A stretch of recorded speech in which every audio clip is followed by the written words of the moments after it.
like this BS. Those back tunnels are bad. It's scary. Gotta get that net set up right. I know. We gotta block off the 2 back tunnels here a little bit better than we did last year. Yeah. So then we can have 4 45-foot cages. So Makes I might sense. buy the big square L screens to block it off. I'd use that space way better, I think. Yeah. Yeah. We have it set up. I'll have to, I mean, you won't be able to come in there tonight, but another night I'll have to show you how we have it set up. Like we got a full warm-up area, performance area for like doing all our sprint stuff, and then a pitching cage specifically, and then 2 cages for hitting, but we'll have 4 lessons going on there if we're filled out. So Okay, but that's still, that wall screen's still in the same spot. yeah, so the soccer balls can come over, but Whatever. it We'll is watch what that. it is. Cool. Sometimes I just like, if a ball comes over, I'll just punt it back because I'm sick of them. Just give a little boot. Use your soccer skills. I know, like junior I high. booted it. I'm like, I could have let it go further if I wanted, if I was really pissed off. Just really let it rip and hit the ceiling. Okay, we'll get this thing rolling. Excited to have Zach Voss on here today. Welcome to the Complete Athlete Podcast, where we get players to the next level in their sport and in life, that sport being baseball. Super excited to have you on here, Zach. Yes, sir. Happy to be here. First podcast? First ever. I know. Yeah. I'm acting like a professional over here, 7th one. So, I mean, we'll keep it nice and easy. Just want to get to know you a little bit, kind of what you do just these days, and a little bit about your background with baseball and everything, and keep it light and loose. But tell us a little bit about yourself and then your background as a baseball player and whatnot. Well, All the way back to even like Little League and all that stuff. I was about to go there. Yep. Ever since Little League. Yep. Started out with soccer, and my dad's been a coach for me ever since soccer at like age Steve, right? 6. Yep. Steve Yeah. Voss. Yep. Steve Voss. Yep.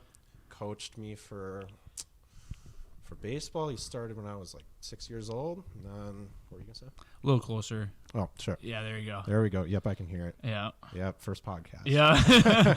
Yep. Started out playing T-ball, and Where'd you play? Like which associations up in there? Soderville. Soderville? Yep, Soderville. Okay. It's not We too got a far. bunch of kids. Actually, Taylor, who we're interviewing later, he Yeah. played a few years in Soderville. Oh, really? Yeah. It's so weird thinking that league's still around. I know. Well, it's basically like any guys who are looking for a spot to play that are from Andover, St. Francis, where you grew up. Yep. Like, you know, it's like It's tough to find a league there. Exactly. Mhm. Yep. Yep. Growing up, I bounced around from St. Francis to Soderville, and then I think once I started traveling in 6th grade, that's when I started going to Forest Lake. Yep. Yeah. So I was always a pitcher, played different positions like catching. Really just fell in love with the game right Utility guy. That's Yep, what that's what we utility. call you around away. here I'm still anyways. utility. Which Yeah. is great because like honestly, like for myself, like I was pretty good at fielding stuff and pitching, Mhm. but like everything else is kind of like, well, I'm not good at, teaching hitting instruction. I know the basic fundamentals, but Yeah. you know, like you can do catcher drills with guys and all that. We'll get into your training style and whatnot Mhm. from that standpoint. But yeah, Yeah. when did you start traveling with Forest Lake? Probably 6th grade, maybe 5th grade, but I think 6th grade is when I started. And then, like I said, my dad was the coach for that. Got to play with a bunch of my friends, helped me make a bunch of friends because I went from St. Francis and Soderville baseball to Forest Lake. I didn't know a ton of people. So, yeah, baseball helped with that. Sweet. What was your, like at that point in time, like what was your favorite positions? I know you're playing all over the place, but is there something that specifically that you fell in love with? I liked shortstop a lot. Okay, like being in every play. Yep, being in Yeah. every play, and at that age, a lot of the balls come that way. I had the arm for it, but Everybody's rolling over yeah, to short. yeah. And then I love pitching too. Pitching's still my favorite, but back Yeah. then, yeah, definitely pitching. I'd say. Cool. Yeah. Cool. And so you went through your middle school years playing for Forest Lake. Honestly, I know you're 2 years apart from me, but I remember those Forest Lake traveling teams. I don't know if your age group was pretty good, but those AAA teams are pretty solid. Every time we'd face them, it was always a tough go. Yep. Yeah. Our age group, and then especially the one above us, they won state pretty much every year. So the grade below you. See, that's what I remember because I was younger for my age. So some of those middle school years, I was playing down a year, so I was playing against Okay. that grade, and I Yeah. remember they would always kick other teams' butts. Oh yeah, that team dominated. And it was pretty cool seeing guys a year older than us take us under their wing and dominate baseball and show us how to do it. Yeah. Well, that's probably why you guys had a good high school career, which is kind of where I'm going next. So like your high school career, like being at Forest Lake, you guys maybe had a freshman, sophomore, JV, varsity, or was it just 3 teams? Or How did your high school career go? Tell us a little bit about that. Yeah, high school career, going into ninth grade, that's when we had our freshman team, obviously, and that was our A players. That was kind of and then sophomore year, we had all of our A players on sophomore, and then I remember what we did is we had our B players or double A players go to JV. So the sophomore team, I know, different, right? That is very odd. I'm pretty sure that's how we did it. Okay. Because we had a talent pool so good above us. Oh. Does that make sense? Got it. Yeah. We had a really good talent pool above us, so they were trying to even out that JV team, but keep those A players together on the sophomore team? Yeah. Yep. Huh. Yep. So at that age, I was kind of balanced between the two. Like I said, weird years. They'd pull me on JV for some games. They'd pull me back to the sophomore team. How'd that make you feel? Like playing on two separate teams for the high school, like did it make you feel like, oh, am I not playing well enough? Or like did you ever get inside your head at all, like mentally? Yeah, I think it's easy to do that as a player, especially if it's hard to understand the coach's motives there, because like your reaction with the better players on the sophomore team, it's like you wouldn't think that as a player. But yeah, I got more playing time too, so that helped. A lot of pitching, a lot of at-bats, helped me see different levels of pitchers. Yeah. So I'd say take it as best you can, because it's not in your control unless you work as hard as you can and they move you up. Yeah. The big thing that the last few podcasts that we've done is like control the controllables. Like you can't control that. All you can control is what you're putting out on that field, how you're preparing to get out on that field. Like, that's what I try, and I think a lot of our coaches and trainers try and teach the kids a little bit, whether it's just talking to them a little bit, because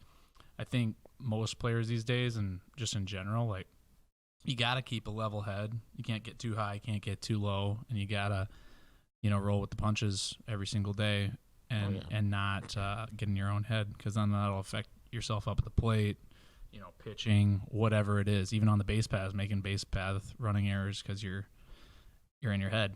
Oh, yeah, and especially like when you're head, I've seen even myself, but especially teammates growing up, that makes them become less coachable too. Yeah, that's a big part of the game. A lot of resentment Yep. towards the coach, and then that affects your next year of, where you're at. So yeah, all you can control is the work you put in. Mm-hmm. Right? Be proud of it, because that's your work. Yep. So you're a sophomore, playing sophomore in JV. Tell us about, your junior and senior year at Forest Lake. It seems so long ago. I feel old. I know. And then we're also kind of skipping over a little bit about, because I don't know when you started playing club ball, because, obviously we're a training organization and club organization now, but when did you start playing club ball at that point in high school too? You can let us know who you played for, because they're not around anymore. I was going to say that name doesn't exist anymore. Yeah. I played for PhD baseball with you, Gabe. Repping it, alumni. Yes, yeah. Yep. That was, because I don't think I played with you on my first team. I think I played when I was in 15s, I think. Well, I don't know if it was one trip, if we had to get like you and Brumba and like a few guys to play up, or if it was like because we didn't have enough guys for a tournament. I don't remember what it was, but it seemed like a hodgepodge of like 15s, 16s, and 17s all playing together for one tournament. Oh yeah, I remember Evan Gaddis being next to me, like that dude's with a beard, man. I know. Yep, I remember that. That's so funny. Yeah, that's great. That's funny memories there. But yeah, if you started when you're 15, I think I started when I was 16. And we were 2 years apart, so maybe I started 1 year before you. But just doing fall ball. But you did like fall, winter. Yep, I did fall and winter, and I don't know if we had a spring team. I can't remember. Like I said, that was so long ago. But I think we. Well, I remember there'd always be like they'd be saying that there's a tournament in February or March. Which is technically spring. I always did the winter tournaments though. Yeah. Yep, those are always my favorite. Get out of the cold state and go down south somewhere like Arizona or even Kansas and get out of state. Because I think that's where you and I went, was Kansas. Yep. Kansas, all those dirt clay fields down there. Yep. They didn't even have any grass in the infield. Well, the nicer fields did, but I do remember we didn't get the nicer fields. Definitely not. I do remember that though. Yep. Just trekking I would go with Zach Oden and his family in like an RV, and we just trek down there. And I remember vaguely, like we'd be going to grab some food here and there, and Jelly would pop in, and Jelly's in the league now, so it's kind of like, whoa. I know, right? It's crazy to see. Yeah, Big Mike and Jelly. Yeah. I don't know what they're feeding those guys out in Matamidi, but talk about Forest Lake. Big boy Matt Wallner. And Wallner too. Yeah, man, that's crazy. Yep. That's crazy. It's He crazy. he didn't play PhD though. I know he was after that. Yeah, for- he didn't play PhD, but No, he played Great Lakes. I'm pretty sure. yeah, that's what it was. Well, because Yep. all the Lovedall boys, they went over to there after PhD folded. So Yep, I do remember that. Yep, he was Yeah. Great Lakes. Yep, crazy playing with guys like that in high school, and then you can tell they're just better because I mean those are guys that are younger than you and me, and they're just as good as us at the time. And Well, yeah, I was Yeah. so I was still at Anoka Ramsey in 2015, 2016, and Cody Beam was just starting Tier 1 Performance, yeah, and Matt Wallner came in to train there at Tier 1, and so it was me, the Lovedall twins, Wallner, and a few other guys like their age, so they were like 3-4 years younger than me, yeah, and we all trained together. He was just sticking bones then. I didn't know how he played out there on the field or whatnot, Mhm. but he was a workhorse in the weight Yeah. room, that's for sure. How old was he at the time then? I think though I was like 20 at the time, and they were Oh. they were 17. Yeah, Yeah. So I mean, there weren't many college guys training with Cody at that time, but I was here in the cities at a JUCO, so I was able to do that. mm-hmm. You know, but Yep. it's what it is. I remember helping my first tryout out, and it was helping the grades below me and 2 grades below me. And I remember helping Matt out, and I'm thinking I'm in 8th grade, and this 6th grader's throwing harder than me, and I'm thinking he's popping my glove. Wait, what do you mean? This for Forest Lake tryouts? Yep, Forest Lake baseball tryouts. So they would yep. have the kids that are a few years older help with tryouts. Yeah. Didn't have the Yep. numbers. Yeah. Yep, help out and just catch bullpens, catch grounders. We're just in the gym, and this kid's throwing gas to me, and he's Oh, yeah. he's only in 6th grade. Yeah, Yep. and he's in the league now, so there you go. Yep, Yeah. cool to see, cool to hear from him too. Watching him accomplish Yeah. his dream, it's awesome. Well, you got to go watch him, right? I know we were just chatting about that, but Yep, my parents got to watch him play his. well, no, first, I'm saying like for his major league debut. Oh, yep. I got to see him play for the Twins his first home game.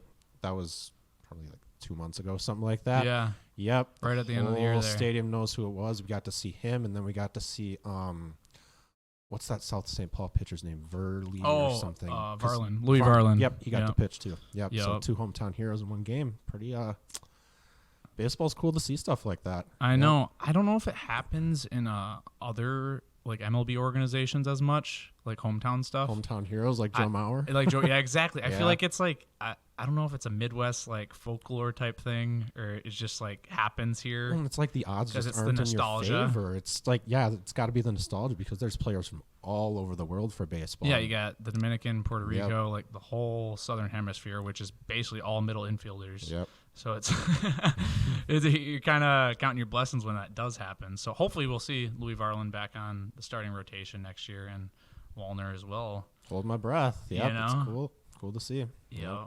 So high school ball, you played for PhD. How was your junior, senior year of high school? Did you guys do pretty well, or how'd you do? Yep, junior year. I was gonna say junior year was probably more memorable, even though I had less playing time because we had. It's kind of cool. We had snow for the first couple weeks of the season. Oh, so isn't that? Yeah, that's how it always goes. all those games got pushed back, and then Fenway. Fenway. Not Fenway. Fenway. What? You played for the Red Field. Sox? No, that was our JV field. Schumacher, our Got it. varsity field, was one of the only fields in our conference with lights. So we had Oh, okay. something like 15 home games because we had to do a ton of doubleheaders. Oh, got I it. think that may have contributed to us only having 2 losses, but we had a really good season You had a home advantage. for a lot of those doubleheaders. Yep. So I think that played a part in it. And then we went up to Grand Rapids for sections. I was one of the few JV kids that got called up, so that was pretty fun.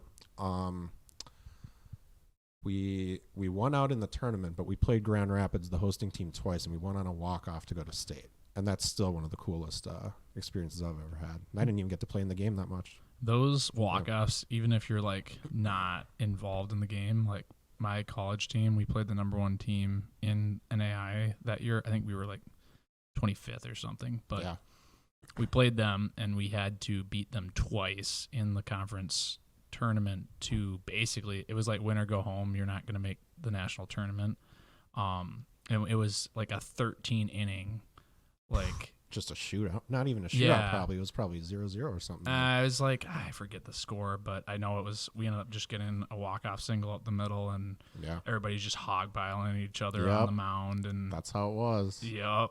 So I still have that video saved, and it gives me shivers every single time I watch that video. It's pretty sweet. But I don't know if that was a similar moment like you did. Well, high point and then low point. We had yep.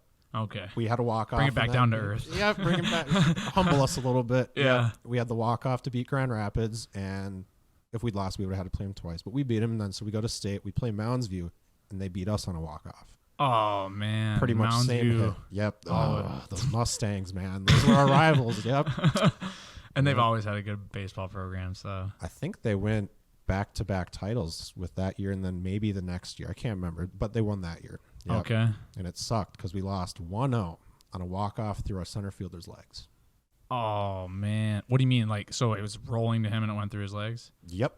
Yeah. Yep. And that was the only run of the game. So maybe that wasn't a walk-off, but that was the only run of the game. Yep. Oh, and man. then they ended up winning out like by 7 or 8 runs both games to win state. So we were the best team besides them, I'm convinced to this day. Yeah. But It's those little things, you know, when there's like, and I'm sure you guys had a good pitcher up on the mound, and they had a good pitcher on the mound, and yep, we had our ace, and they had their ace, and their ace is now pitching in the majors. there you go. Yep. Who's that? Sam Henches. Henches. Yep. Okay. Yep.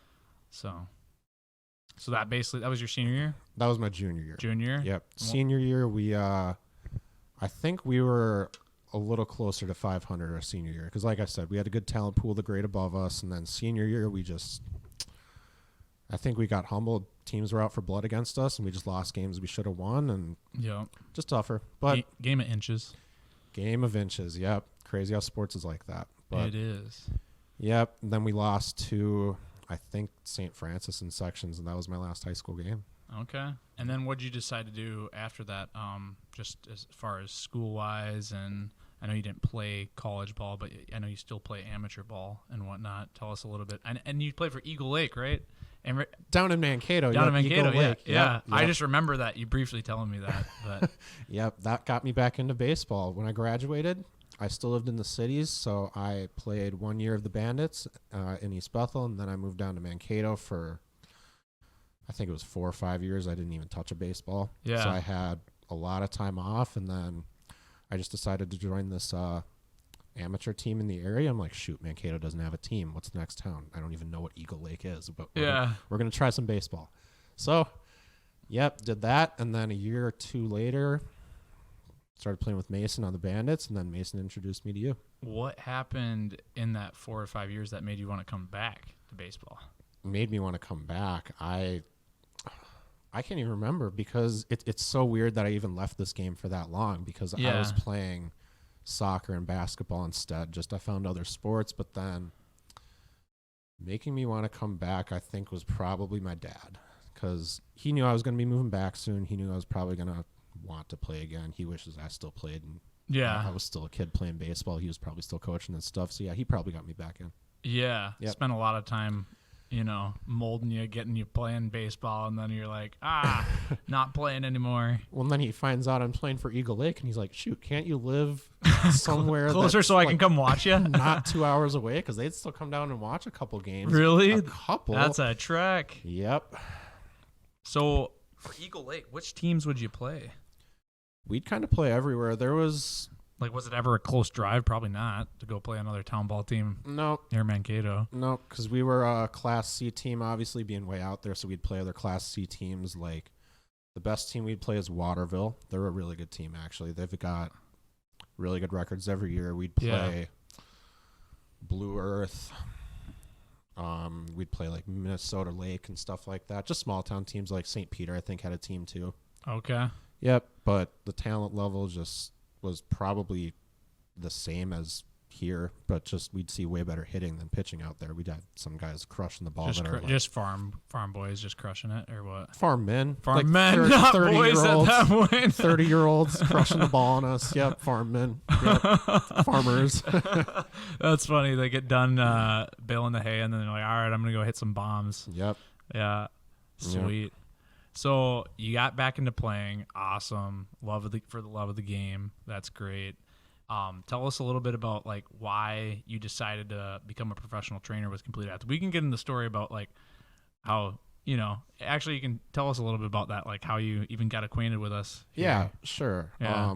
Like I mentioned before, I play with Mason Price, the Coach Mason here, and Yeah. I think we were training at the original location, wasn't The it? original. Yeah, the original location. The we had. warehouse? The warehouse, yep. And I'm just doing a dry bullpen. Mason's hitting, and he's talking to me about Complete Athlete. And I'm like, oh, that sounds kind of like PhD when I was a kid. And then he mentions Gabe, and I'm like, this sounds a lot like PhD when I was a kid because I only know one Gabe through baseball. And then like 20 minutes later, you walk in. Oh, Oh, yeah. that was your first time in there? I didn't know because Mason Yeah. would bring another teammate in there. I didn't know if you had been in there or not, just like taking BP the night before a game or something. First time. Okay, that's super Yep. fun. What'd you think when you came into that spot? Because like we we just randomly threw that thing together, and like what were we like? Whoa, what the hell's going on here?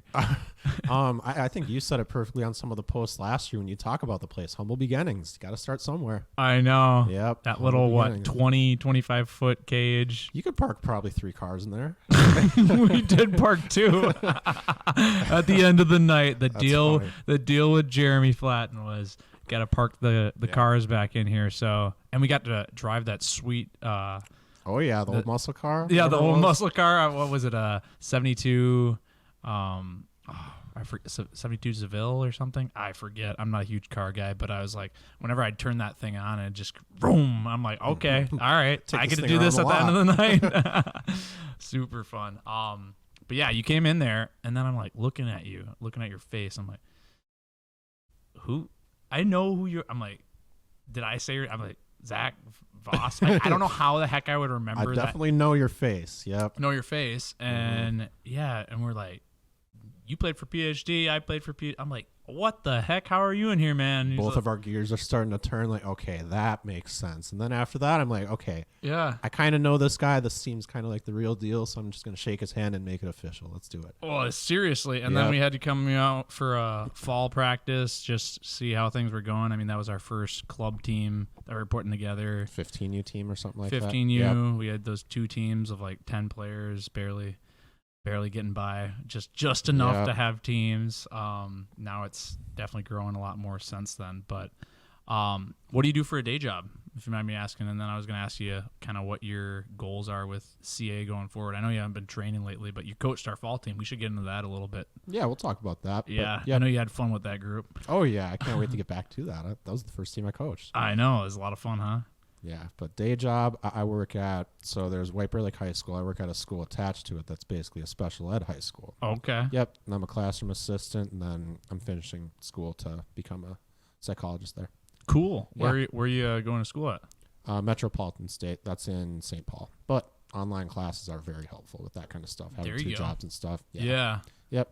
Nice. Yeah. So you got that going on, and then you've been training with us probably a little over a year now. Yep, I started last October, I think was when I started. So, yep, I got a year under my belt now. Sweet. Yep. We need to. Sorry, we haven't done an anniversary for you. I know I just Didn't know you shouted guys out did Mason. that. Well, Mason was the first one who got 2 years. Well, Crick did too, but we haven't officially done like a party for it or anything. But Yeah. I don't even know when an anniversary from you would be. I think I started beginning of October or something like that. yeah, for our postseason programs last Yep. year. Yep. Yeah. So what are your goals like with CA? I know it's like a part-time thing for you, but like, what's your kind of goals with the organization for yourself? Well, with me, obviously, I didn't start day one with the company, but kind of close to it. I'd want to see this thing really grow because I saw, like with PhD, I saw that thing kind of just collapse after a couple of years. I don't want to see that with a company like this. Yeah. Yeah. What would you say like your favorite part about it is, like just in general from the trainer coach side of things? Honestly, I told you I took a couple of years off of baseball and I started playing again. That got me liking baseball again. This has got me loving baseball because I can't play like I used to, but I can coach like how I played. I can still coach 100%. It's cool watching myself get better with each session, and especially the kids too, because I can do a group of 4 kids or a group of 1 or this fall and spring team, and I can work with these kids year round. So it's really just there for the molding, really. Yeah. Form a relationship, like Yeah. getting the kids better, like from where they're starting at to where they want to go, because every kid's different from that standpoint. Some kids are going to push themselves a little bit more, and you can push them from that standpoint. Mhm. And then other kids, are just there to be with their buddy and have a good time and play the game they love, just like we used to. Yep. So And bottom line for either one of those kids, I just want that last part to be true. Play the game they love. Because exactly, that's what I got to do. I grew up with a lot of really good coaches. I'd like to be that. Mm-hmm. Yeah. Be a good role model for them for sure. Another question I wanted to ask you: what would you say your biggest accomplishment baseball wise was as a player? Maybe not as a coach yet, since you just started recently, but As a player, coolest moment was I grew up being a switch hitter. I finally got a left-handed home run. Oh yeah. I didn't know that. Yep. It was a nice moonshot. I thought it was going to be a pop-up, but yep, I got a home run that way. And that was in 8th grade, I think. When did you stop being a switch hitter? Still a switch hitter. Oh, what? I don't know these things. Oh yeah, man. Goodness. Yep. That was hard to incorporate after a couple years off, though. That lefty swing was hard to revive. Oh my god. Yeah. Yep. But proudest moment, I would say I got to hit a home run in the state tournament when I was I think that was also in 8th grade. Okay. Yeah. And that was pretty cool because now I can say I got to hit a home run in the state tournament. Heyo. Yeah. There you go. Yep. Yeah, I didn't have too many hitting ones like that. I was just a singles walks guy. I know you're more of a pitcher anyways. Yeah. You're probably talking about striking out the side and stuff like that. Exactly. Yep. Throwing a no-hitter. Like, those are my things that I got excited about. But tell me about the fall team. Just like kind of a little bit about how it went. I know you and Mason had a good time with those boys, building them up, especially after that first weekend I know I was at. But yeah, first weekend was a wake-up call because we played a lot of really, really good like teams that first top weekend. level Like, teams that I'm understating it. Yeah, top level teams, like the best teams in the state for that age group, and teams that played together for years. And these are a bunch of boys that had never really, they knew each other through school, but I mean, not to the point that these kids are playing together. But that was the first team I got to coach. It was really cool seeing those guys get along so easy, honestly. yeah. And, winning the first game was pretty cool. Getting the first win under my belt, especially. Were you there for that first win? No, I was watching on Game Changer though. Oh, you got to see it. Yep. We went on a walk-off. Yep. First win as a coach is a walk-off. That's pretty Yeah, unforgettable. wasn't Luca just lifting a little refresh up on his shoulders or something? Yep. That's funny. Yep. That's awesome. Yep. I'll never forget that. Yep. First 2 wins were on walk-offs, actually, now that I think about Yeah, it. what the heck? Yeah. Well, that's what. And then you guys had a tie.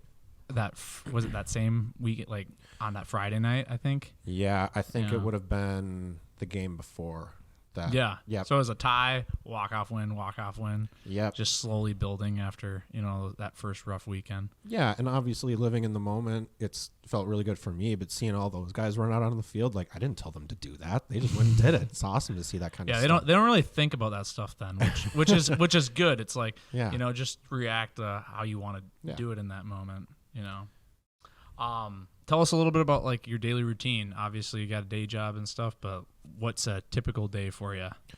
Typical day for me, I'm lucky. I get to get off work at the school I work at 3 o'clock usually, and then pretty soon my routine's going to be here with Complete Athlete, not day and night, but right now I just have school. I'm only taking a couple classes, and then usually if it's not winter like this, I'm outside kayaking or doing something outside. Like I still play sports, but Yeah. if it's not nice out like this, I play video games. I'll go spend time with my family. What video games you play?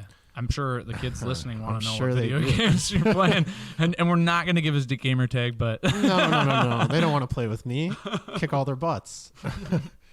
No, I play a lot of Rocket League with my buddies. I'm sure they play that. Some of the kids. No Fortnite for me. I'm not one of those Fortnite or Minecraft guys. I'll play Call of Duty a bit. Just games that I'll play with my friends that I don't get to see as much, like out-of-state friends and stuff. Got it. Yep. Yeah. See, I can give I stopped playing video games when I was a junior or senior in high school. So I have no escape on anything. So I can't be like, No gamer. no gamer. Nope.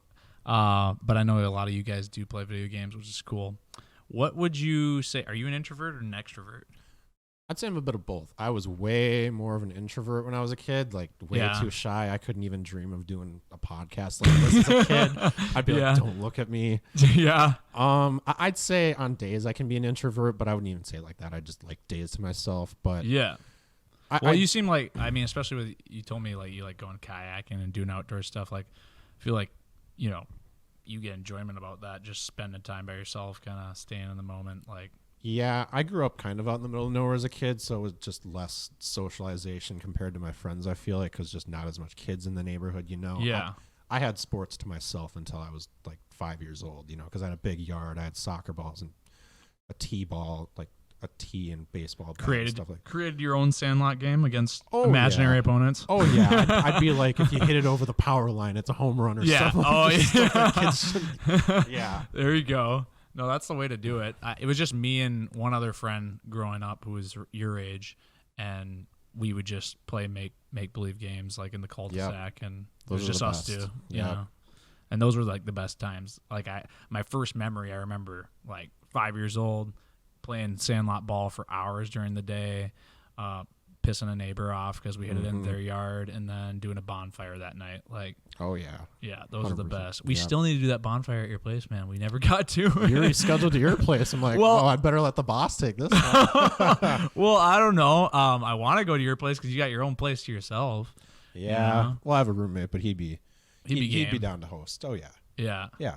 Sweet. Big backyard. We can get a little wiffle ball going. It's the same yard I grew up in. I know how to set up the places and everything, man. Yeah. No, definitely need to maybe do like a barbecue up there with like a team after, like maybe spring ball or something. It's where we'd host my team parties at. Really? Oh, yeah. Oh, man. Bringing it back. Everyone lived over there more when I was a kid. Everyone had to, like, Frick lives out in I know. Minnetonka or something. He needs to move this way. I don't know why he's still out there. But what would you say, another question about just training. So what do you like specialize in here at Complete Athlete? Like, what's your main expertise? You're a utility guy, but like, what would you say your main things are? Yeah, I'd say the most sessions I do are probably hitting. I like doing the hitting ones a lot, and that helps me because I don't think the hitting game changes all that much. You just got to get kids to learn and understand it, incorporate it in games. But you were saying like the more you train, the better you get at it. Your job is what you're saying. I think so. Yeah, I think definitely each session gets me more confident in it, especially if I haven't coached in a couple months. I'd need a couple sessions to get maybe one session to get warmed up. Get back in the swing of things. But yep. Yeah, once you get in the flow, like Crick and I talked about it. It took like 5 or 6 months of like consistently doing it, and then you get in the flow, and then it's just like you see different things that you can fix, new drills that you can incorporate that get better results right away and all that. Yeah, the big thing for me was learning how to have the right pace for a practice or a session, you know, like you got to have it end with the right kind of stuff, and you don't want to run out of time with these kids either because they're putting a lot of time and effort into these sessions, obviously. So you got to get them the best results. I mean, I think having more sessions just gets me more used to being a coach. Absolutely. Excited to have you back this January, man. Yeah. Missed it. No, seriously, we missed you. To end it, let me ask you, what's your favorite food? I know it's not on the list of questions I gave you, but what's your favorite food? Like at the end of the night, like throw me the curve. Oh, end of the night. That's not even my favorite. No, not like midnight. I'm talking about like dinner. Oh gosh. Like if you just had a long day, like you were out kayaking or something, like expending a lot of energy, or at the baseball field all day. Like, what's that meal that you would want to have later at night? I haven't done it as much this year, but last year I did almost every Tuesday with my roommates. I'd make Taco Tuesdays. Taco Tuesday, and I'd make the tacos and I'd fry all the meat and stuff, and I'd kind of make them into tostadas. I'd fry them on a pan. Oh yeah, you got to do that with the shell. Yep, and I'd make this nice queso, the spicy stuff. I love that. Yep. Okay, so next bonfire, you're making it for us. Oh, man. We're putting the skillet on the fire, on the grate, and you're putting the tostadas on there. We're all about to have the same favorite food then, huh? I don't know. It just sounded good right now. And then I know you're not online much, but where can listeners find you online? There I'm more of an introvert. I'm more of an introvert on the social media. I'm on Facebook. Which is completely fine. We need more of that. Yep, I'm on Facebook as myself, but I think I'm going to make a Coach Zach Voss thing, kind of like how Mason has it on Instagram, just because I get tagged in that stuff all the time. I probably should. And plus, you send me drills all the time. I got to use this as a resource. Yeah, no, there's so many drills out there online, always something that can kind of give us a leg up on, or something that can click in your mind of like, oh, this could work with this kid. Like, this is what he needs to specifically work on. I definitely think it's a good way to learn and get better at training and all that stuff. we are in a socially connected world, you know. Obviously, I like these conversations a lot better, but No, I agree 100%. That's how I feel about it. yeah. Well, thanks for coming on, Zach. We appreciate it. We're definitely going to probably have to have you back on at some point talking about catching and getting more into that. Get a little more specific. Yeah. Appreciate you coming on here and getting to know you a little bit. And we look forward to having you back in the training sessions. Yeah, it was a good first podcast. Absolutely, man. Yeah, cool. Yeah.